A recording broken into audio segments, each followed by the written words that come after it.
the trim for the obi and tabbards, you can just get on a sewing machine, or you can do this by hand sewing, or you can actually glue it down just like this, whichever you prefer.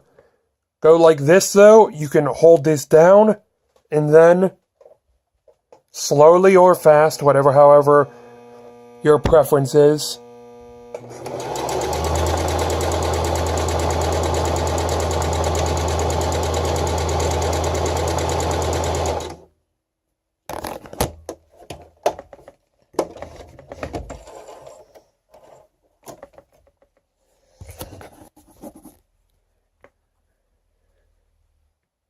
Then, as you can see, I just sewn from here to there.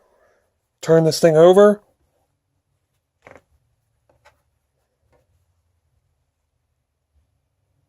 The side near my thumb looks a lot better than the side near my finger. And that's what you want to do the whole way down for the tabbards and the obi. And this, remember, this step is completely optional. It's just a step to add a little bit more pizzazz to your costume. You don't have to have a trim at all. To make the obi and the tabbards, they are close to, if not the same exact width and length. I pretty much eyeballed it. It's basically a simple rectangle. So all the way down, I just pinned what seems to be a straight line, and I'm going to cut it out. I did the same thing for the tabbards. They should be the same width. The same length, not necessarily, because the size of your waist is not the size over your shoulders, but you can cut accordingly once they are all cut out. So this is the obi, and I'm doing it one layered. It is just one layer obi, but when I did it for the tabbards, I had it folded over so I can cut out two at a time. So be careful when you're cutting, because you can cut once and always measure twice. So this will be done, and I'll show you in a second.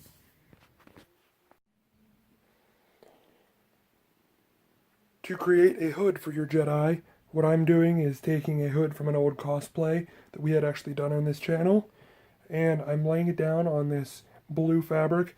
It's kind of hard to see because it's right here.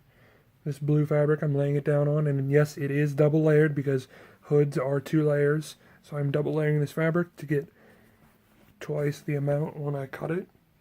Well, if you don't have an old cosplay that you have made, you can use a hoodie, a coat hood, but just lay it down, like you take your coat and position the hood at the edge of the fabric, the end of the hood, and then put the hood, spread it out on flat. So like the seam is at the top, spread it flat across the fabric. What I'm going to do is pin all around the outline of the hood, excuse me, and I'm going to put the cosplay off to the side, and then I have a rough estimate of what I want my hood to look like, and then you can cut it up and refine it later. But sometimes it's tricky to make a hood, so use what you already have to your advantage by using hoodies and coats and what other things that are already made that you can lay out on your fabric and mark it out and cut it. Now, once you have everything sewn together, this is still flipped inside out, so the seams are still up and all the threads are still showing. But I have laid out the tunic and the hood. This is the hood. Like I had said, it is still inside out, so all the rough edges are still outwards, while the good edges are still on the inside. But what you're going to want to do to attach the hood is to leave them both inside out. So when you attach the hood, then you flip everything inside out. So basically right side out. All the bad seams are hidden. So you're going to want to lay out your tunic. So here's the neck hole. I laid it out perfectly flat. And then you're going to want to, I need 2 hands for this, so I'll be right back. So you lay out your hood like this, and it's going to be bunched up because the way it was stitched, but eyeball it to about the middle of the back of the neck, and And then what you're going to want to do is pin that there first. And then what you can do is slowly pin it to the shoulders. And then what you would do is wear it and then estimate how much of this you need to cut off, if any. So first, like I had said, pin all along the shoulders, starting from the middle and then going outwards, making sure the fabric is all in the right position and flat and the bad seams are facing outwards.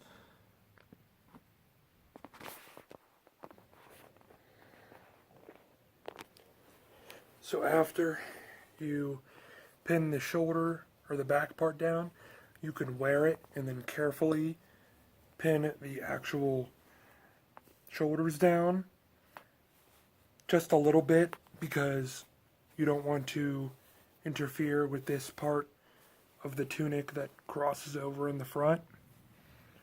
So just a little bit stretching over your right and left shoulders. Basically just off the shoulder, no farther than that, like right off the collarbone kinda. I mean, you can go farther if you want, but personally that's where I'd prefer mine to go. And then you could either sew this down first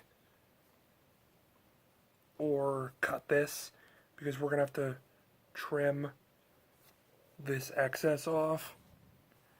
So what I'm probably going to do is sew it down first and then trim the excess off to blend it with the rest of the hood, because it's just kind of like a weird flap hanging off. But I'm going to go and sew this line down now. So now the hood is sewn on and I cut some of the slack off. So what I'm probably going to do is either sew down a little bit of it with a little bit of room just for the hood to go up and down, or just sew the whole thing down, or you could just leave it go, maybe even just add it to the weathering, because what I did was when I cut the slack off, I didn't really care too much for straight edges because my costume is going to be weathered, so I just cut them kind of at my own leisure, like that giant gash right there. So that is basically the end of the hood. You're able to do or finish it up however you like, but this is the way that I made mine. The last thing for the tunic would not only be to turn it inside out and have all the good edges on the outside, but it would be to add the ties so you can wear this tunic properly.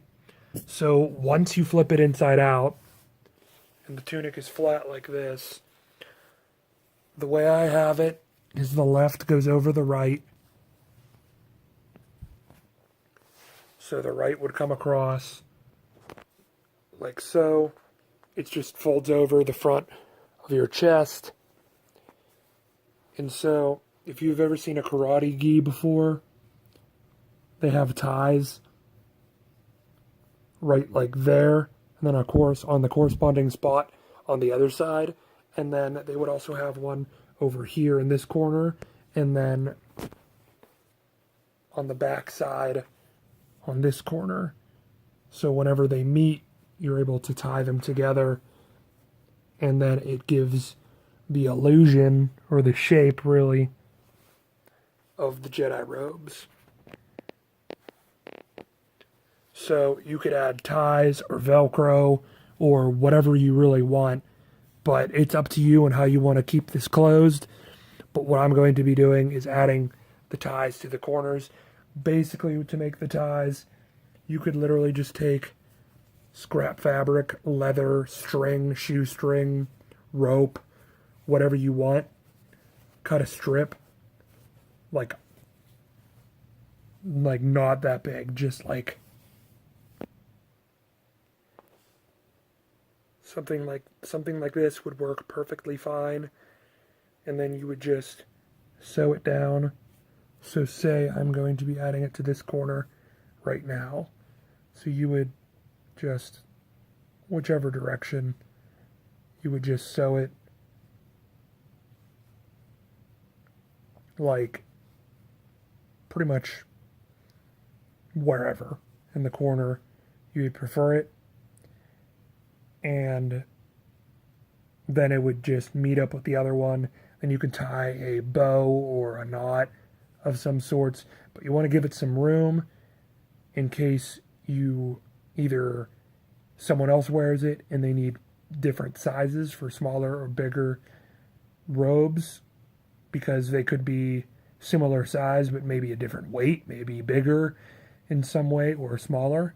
So it's just good all around to have a long string sewn on, and same thing on the other side, and then the same thing on the inside of this, and then the corresponding side. But like I said, you're going to want to do that whenever this thing is flipped inside out, and all these edges are the good edges that are shown on the outside, and then you can tie it however you like.